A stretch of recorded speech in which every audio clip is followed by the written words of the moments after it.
తిరువూరు పరిణామాలపై టీడీపీ అధిష్టానం నేతలతో జరిగిన సమావేశం మంచి ఫలితాన్ని ఇచ్చిందని ఎంపీ కేశినేని చిన్ని అన్నారు. గత 10 రోజులుగా జరిగిన ఘటనలపై చర్చించామని తెలిపారు. సమన్వయ లోపం కారణంగా తిరువూరులో కొన్ని దురదృష్టకరమైన పరిణామాలు జరిగాయన్నారు. కార్యకర్తలకు నాయకులకు కొంత బాధ ఉన్నప్పటికీ సర్దుకుపోయే మనస్తత్వం టీడీపీ క్యాడర్కి ఉందంటున్న ఎంపీ కేశినేని చిన్నితో మా ప్రతినిధి పూర్ణ ఫేస్ టు ఫేస్.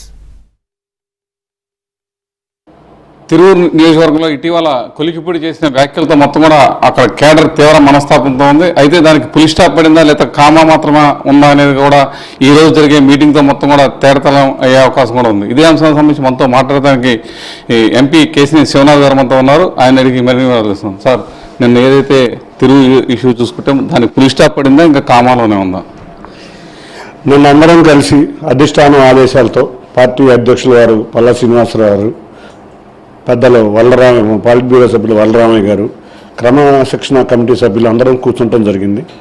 దాంట్లో తిరువూరులో జరిగిన గత 10 రోజుల నుంచి జరిగిన సంఘటనలన్నీ కూడా వారు చర్చించడం జరిగింది.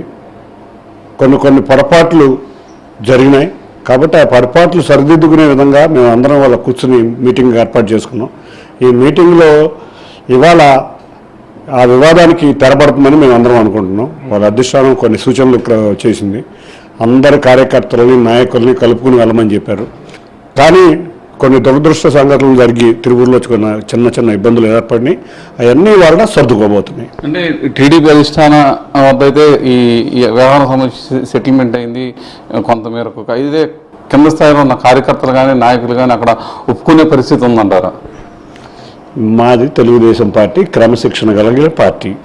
మా అధినాయకుడు ఏది చెబితే అది వినే పార్టీ. మా అధినాయకుడిని ధిక్కరించం. ఎందుకంటే మాకు పార్టీ తెలుగుదేశం పార్టీలో ఉన్న నాయకులు కార్యకర్తలు అందరం కూడా ఇవాళ పార్టీ అధిష్టానం ఆదేశాలను తూచా తప్పకుండా పాటిస్తాం. మా మనోభావాల కన్నా పార్టీ ఆదేశాలే మాకు ముఖ్యమని అందరం కూడా తెలుసుకునేవాళ్ళం. కాబట్టి తప్పకుండా పార్టీ అధిష్టానం ఏది ఆలోచిస్తే అదే అందరం క్రమం తప్పకుండా పాటిస్తాం. అంటే మీరు తీసుకున్న నిర్ణయాలు కింది స్థాయి నాయకులు దాన్ని ఆచరిస్తారు. ఎందుకంటే ఇప్పటికే కార్యకర్తలు మొత్తం కూడా అక్కడ వేరే ఇన్ఛార్జిని కానీ లేకపోతే కమిటీని కానీ వేయాలని చెప్పి వాళ్ళు కోరుతున్న పరిస్థితి నెలకొంది. కొంతమంది ఆడవాళ్ళ పట్ల అసభ్యంగా వ్యాఖ్యలు చేశారన్న ఆరోపణలు కూడా వస్తున్నాయి. ఈ అన్నింటినీ వాళ్ళు ఇప్పుడు కూడా జీర్ణించుకోలేని పరిస్థితి. వీటిని ఎలా చూస్తారు? అదే మేము చెప్పింది కూడా ఇందాక కూడా అదే. మేము క్రమశిక్షణ కలిగిన పార్టీ. కొంత బాధ కలిగినా కూడా సర్దుకుపోతాం. ఆ చిన్న విషయాలన్నీ కూర్చొని మాట్లాడుకుని సెటిల్ చేసుకుంటాం. కార్యకర్తలు అందరూ కూడా చంద్రబాబు నాయుడు గారు కలకాలం ఉండాలి, రాష్ట్రం అభివృద్ధిగా ఉండాలని కోరుకుంటున్నారు. కాబట్టి అన్నీ సర్దుకుంటాయి. అంటే వాళ్ళ మీటింగ్తో మొత్తం తెరపడిద్ది అంటారా? తప్పకుండా తెరపడాలని ఆశిస్తున్నాను. ఇది పరిస్థితి. ఏదైతే తిరువూరులో జరిగిన పరిణామాలు ఈ రోజుతో తెరపడే అవకాశం ఉందని చెప్పి కూడా ఎంపీ కేశినేని శివనాథ్ చెప్తున్న పరిస్థితి నెలకొంది. ఈరోజు మధ్యాహ్నం ఏదైతే మీటింగ్ పెట్టుకున్న కార్యకర్తల విస్తృత స్థాయి సమావేశం ఏర్పాటు చేసుకున్నారో ఆ సమావేశంలో మొత్తం అటు వరలరామయ్య, అలాగే కృష్ణా గుంటూరు జిల్లాల సమన్వయకర్త సత్యనారాయణ రాజు వీళ్ళందరూ కూడా వచ్చి అక్కడ హాజరవుతున్నారు. అయితే ఈ నేపథ్యంలో అక్కడ ఆ స్థానిక నేతలందరూ కూడా ఒప్పించి మొత్తం కూడా ఈ సమస్యకు అయితే పులి స్టాప్ పెట్టే అవకాశం ఎక్కువగా కనపడుతుంది. వీడియో జర్నలిస్ట్ నారాజుతో పూర్ణ ఈవీనాథ్ విజయవాడ నుంచి.